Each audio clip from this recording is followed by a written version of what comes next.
Nakaagaw iti nagduduma reaksyon iti social media ti video ti maatapasan ana in kalintagan panang kumpiskar dagiti kameng ti Public Order and Safety Division iti tagilako ti minor de edad nga ambulant vendor. Sigun mo't iti naso nga opisina awan ti nalabsing alintag iti panagpatumpang dagiti enforcer iti trabaho da.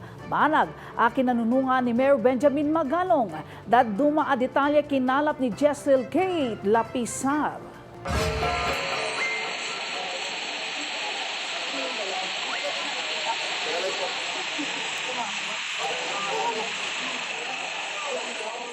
Iti video aday toy, makita ti agkaiwaraan natang iti igid ti kalsada.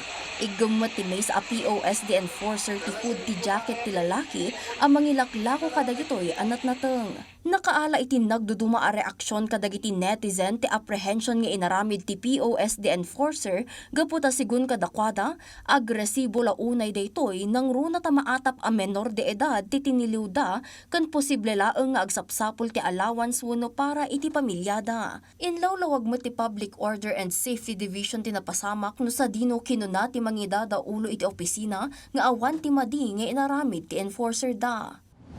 Kaya nila hinawakan ng ganun kasi mabilis po siyang tumakbo. Yung mga previous engagements nila sa kanya, ni hindi man na-confiscate yung paninda kasi mabilis po talaga yung batang tumakbo.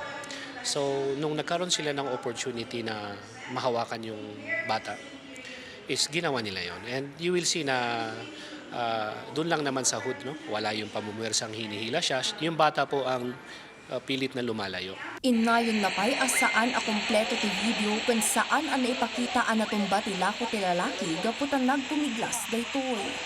Iti agdama at daytoy iti Women and Children Protection Desk ti BCPO. Kinunamot ti POSD ang maipapaayan ti pamagbagakan palagip dagiti first-time violators kan saan adagos a matiltiliw dagitoy kan dagiti lako da. Impetang namot nga araramiden da daytoy gaputa umad ado ti ambulant vendors iti syudad no sa dinudumano ng tinasurok asa nga gasot dagitoy. Pinoprotektahan din namin dito ay mga maliliit din. Ito yung mga nagsisikap na mga vendors natin sa palengke, nag-aantay ng kanilang mga kliyente, nagtsatsagang nag-aantay ng kanilang kliyente, na whether may mabentahan sila o wala, magbabayad pa rin sila ng upa, ng tax, tsaka ng permit.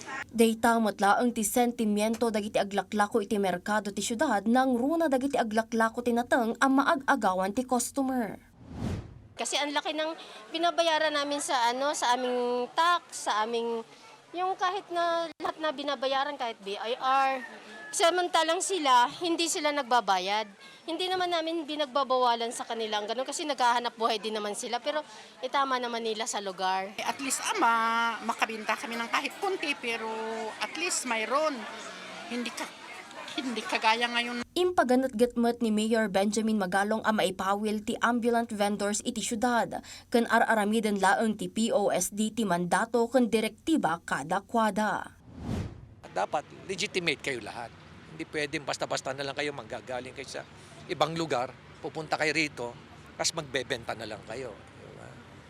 Tapos dapat sumunod kayo sa batas, sumunod kayo sa patakaran. Jezreel Kate Lapizar para iti Pagilian.